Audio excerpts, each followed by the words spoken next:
बिस्मिल्लाहिर्रहमानिर्रहीम। अस्सलाम वालेकुम। कैसे हैं आप सब लोग? उम्मीद है सब ठीक होंगे, खुश होंगे और मज़े में होंगे। अल्हम्दुलिल्लाह हम लोग भी बिल्कुल ठीक ठाक हैं आप सबकी दुआओं से। तो आज हम व्लॉग बना रहे हैं। तो ये है सुबह सुबह का टाइम। मेरी बेटी को पीनी है आइस्ड कॉफ़ी, तो मैंने कहा चलो फिर बनाते हैं तुम्हारे लिए आइस्ड कॉफ़ी और इसके साथ वीडियो भी शूट कर लेते हैं। इसको मफ़न खाना था साथ में, और साथ में पीनी थी आइस्ड कॉफ़ी। तो बनाना फिर स्टार्ट करते हैं आज का vlog. Let's start it. Cold instant coffee बनाने के लिए सबसे पहले हमें कॉफ़ी चाहिए 1 टेबलस्पून के करीब। साथ ही में इसके अंदर डाल देंगे 1 टेबलस्पून के करीब चीनी यानी कि शुगर। 3 से 4 टेबलस्पून के करीब डालेंगे हम इसके अंदर हॉट वाटर और अच्छे से करेंगे इसको हम मिक्सअप। अब हम इसके अंदर डालेंगे चिल्ड वाटर आधा कप के करीब। अच्छे से करेंगे मिक्स। अब हम इसके अंदर डालेंगे रेगुलर मिल्क।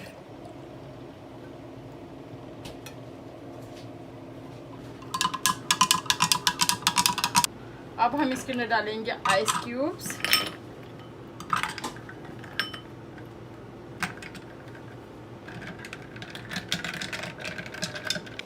अब हम इसके ऊपर थोड़ी सी व्हिप्ड क्रीम डाल देंगे,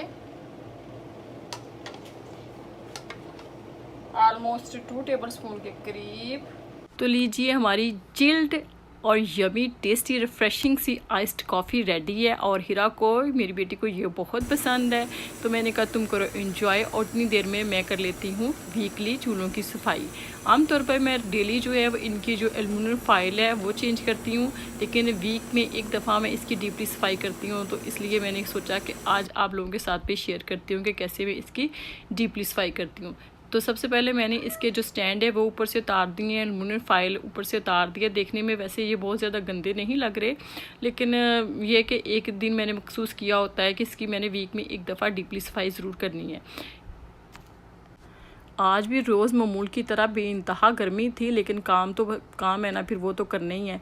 तो बच्चों का दिल था कि आज हम लाइब्रेरी जाएंगे। मैंने कहा चलो ठीक है, आप उतनी देर अपनी बुक्स रीड करो और कलेक्ट करो जो आपने वापस से लाइब्रेरी में डालनी है।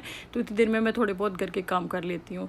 तो ये देखिए मैंने इसके लिए स्प्रे का इस्तेमाल किया है, तो इसके ऊपर थोड़ी बहुत मैं स्प्रे लगाऊँगी उसको, और उसके बाद इसको मैं 5 मिनट के लिए छोड़ दूँगी कि स्प्रे वो अच्छा सा अपना काम करे। तो इस तरह बच्चे जो थे वो अपना मसरूफ़ हो गए थे, अपना करने बुक्स रेडी भी करने और पढ़ने भी जो उनको वापस करनी थी। तो उतनी देर में मैं अपना चूल्हा साफ़ करने में लगी हुई थी। जो स्टैंड मैंने ऊपर से चूल्हे के उठाए थे उसको भी मैंने जस्ट वॉश किया था। सिर्फ वो डिशू लिक्विड वाला जिससे हम बर्तन धोते हैं स्पंज के साथ हल्का हल्का सा मैंने उसको रब किया था, और वो बहुत ही अच्छे से साफ़ हो गए थे। क्योंकि इसको अगर वीकली अच्छे से साफ़ किया जाए तो बहुत ज़्यादा ग्रीस और बहुत ज़्यादा चिकनाई इसके ऊपर नहीं जमती। तो लिहाजा मैंने ऐसे ही इसको हल्का हल्का सा रब करके इसको जस्ट वॉश कर लिया था।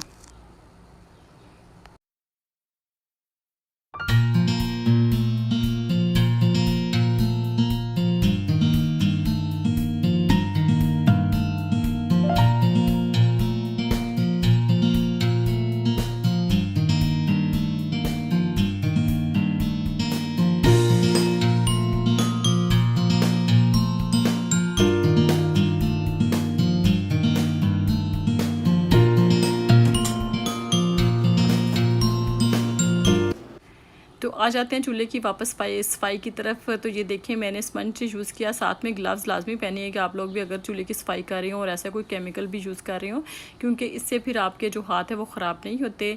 अक्सर लोगों को तो एलर्जी हो जाती है यार इस तरह के केमिकल से, तो लाजमी ग्लव्स पहनिएगा। फिर मैंने ऐसे स्पंज लिया और उसको हल्का सा मैंने वही सोप लगाया था बर्तनों वाला और उसके रब करना स्टार्ट कर दिया। देखिए कितनी अच्छे से ये क्लीन हो रहे हैं, साफ़ हो रहे हैं। बिल्कुल इसी तरह मैंने दूसरी साइड से भी इसको हल्का हल्का सा रब किया है। रब करने से ये है कि फ़ौरन से इसके जो ऊपर हल्के फुल्के से दाग लगे हुए हैं फ़ौरन से ही उतरना स्टार्ट हो जाते हैं। ये है कि वीक में एक दफ़ा आप इसको ऐसे साफ़ कर लें ऊपर से, तो फिर बहुत ज़्यादा आपका चूल्हा वो गंदा नहीं होता।